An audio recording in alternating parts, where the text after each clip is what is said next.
Assalamu alaikum, respected listeners. So today I'm back again, and today there will be questions of MCQs. And question one is: a 7-year-old boy presents with sudden onset facial puffiness and dark-colored urine 5 days after recovering from a skin infection. On examination, his blood pressure is 140 by 95 millimeter of mercury, above the 95th percentile for his height and age. Investigation revealed serum creatinine 1.8 milligram, urea 60, and urine analysis showed 2 plus protein urea and dysmorphic red blood cells with RBC caused. Serum C3 levels are significantly low while C4 is normal. The child is currently producing 0.4 ml per kg per hour of urine. Which of the following is the most appropriate initial management for this patient hypertension and fluid status? Option A is administration of intravenous bolus of 20 ml per kg normal saline. Option B is commencement of oral prednisolone at 2 mg per kg per day. C is fluid restriction to insensible water loss plus urine output. D,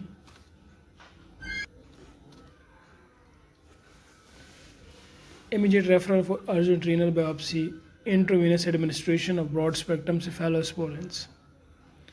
You write your answer, and at the end of this video you can see your result. Question 2 is: an 18-month-old girl with severe gastroenteritis and 10% dehydration is admitted to the pediatric intensive care unit. Despite receiving 2 fluid boluses of 20 ml per kg isotonic saline, she remains oliguric with a urine output of 0.3 ml per kg per hour. Her lab results showed a blood urine nitrogen of 45, serum creatinine of 1.2, and a urine sodium of 12 milliequivalent per liter.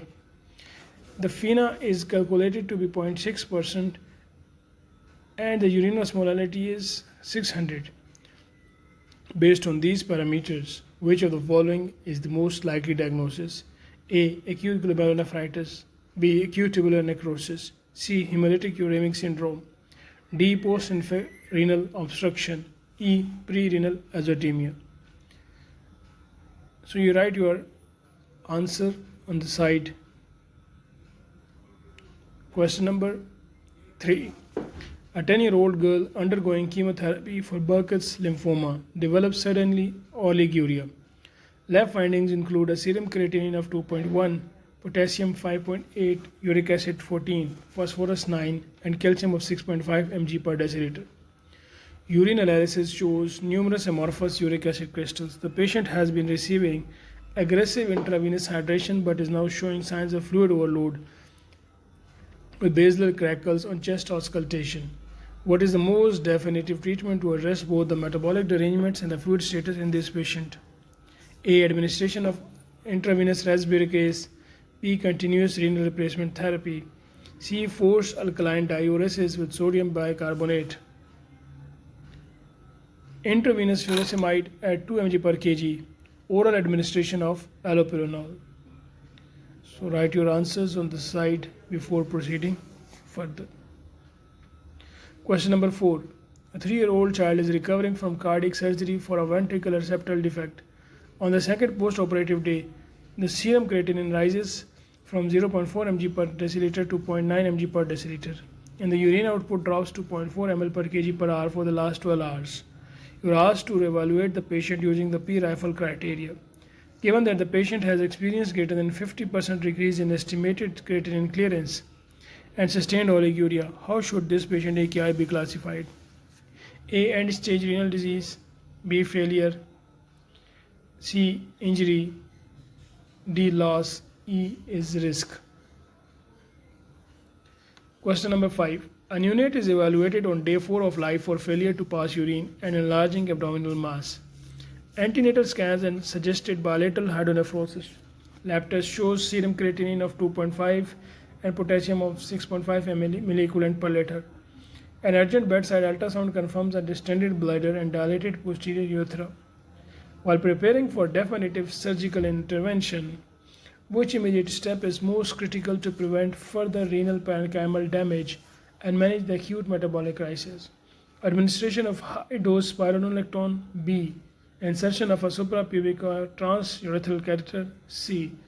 Intravenous infusion of 10% dextrose with insulin. D. Peritoneal dialysis via tank of catheter.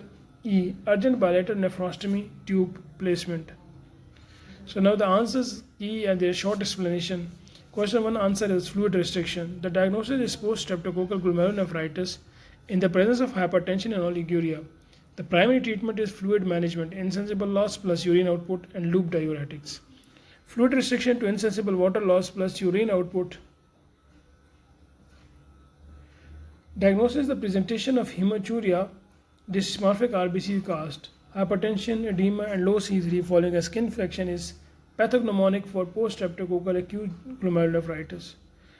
The primary physiological issue in post-streptococcal acute glomerulonephritis is sodium and water retention due to decreased GFR. This leads to circulatory congestion, that is, a fluid overload, which causes hypertension and edema. So, initial management focus on fluid balance. Why not others? A. Because boluses are contraindicated in fluid overloaded patients with hypertension. B. Steroids have no role in typical post-streptococcal glomerulonephritis. Antibiotic treats the infection but do not reverse the established glomerular inflammation. So question 2 answer was pre-renal azotemia because FeNA was less than 1% and high urine osmolality, which indicate that the renal tubules are still intact and concentrating urine, pointing to a pre-renal cause. So this is a classic pre-renal versus intrinsic differentiation task. Where FeNA is less than 1% indicates that the tubules are functioning and aggressively reabsorbing the sodium to restore volume. Urine osmolality greater than 500 milliosmol per kg indicates the kidneys are still able to concentrate urine effectively. Blood urine nitrogen or creatinine ratio usually high greater than 20.1 in pre-renal states.